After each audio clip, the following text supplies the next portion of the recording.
It's time for us to have a real conversation about what the heck is going on with Commander decks at Wizards of the Coast. If you got into Magic playing Commander and you've been paying any attention at all, it's hard not to believe there's something weird going on, right? Like, let's just be honest here. Magic's most popular format is Commander. Without question, it is the greatest acquisition tool Magic has for new players. I mean, I understand that Universes Beyond is the actual greatest acquisition tool, but Commander decks for Universes Beyond then. And to give you a little context, back in 2011 when the first Commander decks came out, all the way through 2017, there was only one Commander release a year. Sometimes 5 decks became 4 decks. Then with the release of Ikoria and Strixhaven, they just called Ikoria and Strixhaven like the sets that basically had Commander decks, but still only one release per year. Back then, the new Commander release was a really big deal. People got super excited about it. And then Commander was so popular, we just started getting Commander decks with every single release. And there was like 20 or 25 or 30 Commander decks some years, which admittedly was a bit much. I think that was too many Commander decks. But now in the last few years, while Magic is at its peak, like the most popular it has ever been,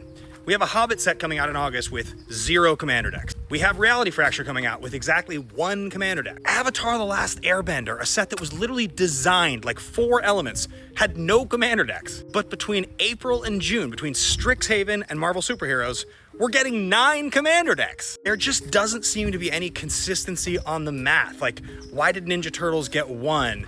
Tarkir got 5. We can say that for Tarkir or Strixhaven, it's because of like the color breakdowns. That's why there's 5, but that really only explains those. Final Fantasy got 4. It just seems incredibly random to me. Even Spider-Man, which is an incredibly disliked Magic set overall, is such a big IP that I'm shocked looking back that we don't have any Commander decks in Spider-Man. This feels like the type of topic that there's probably some kind of plausible explanation for. It's just that, like, whether you're talking about a large set, like Avatar was a large set, no Commander deck, or Universes Beyond IP, like The Hobbit, again, the Lord of the Rings Commander decks are some of the most popular of all time. How do you go back to Middle-earth and not do any Commander deck? I do understand priorities shift and that, like, Magic's design is 1 to 2 years ahead in the pipeline, so maybe they got feedback and they changed their decisions, but as a consumer, it's very hard for me to understand. A consumer who plays a lot of Commander, by the way, how you could have 0 Commander decks in the follow-up to a Middle-earth set.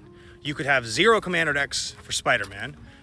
You could have 4 Commander decks for a set literally called Modern Horizons in 2024. It's a modern set that had 4 Commander decks in it. I just don't really understand the logic behind some of the decision making. So maybe somebody knows and they can comment below. Maybe there's literature out there, like an interview that shines light on this. But I'm gonna try to get some answers for you and talk to somebody. Maybe I'll call Gavin and see if he has some answers because I'm so confused. I don't know how to make sense of it.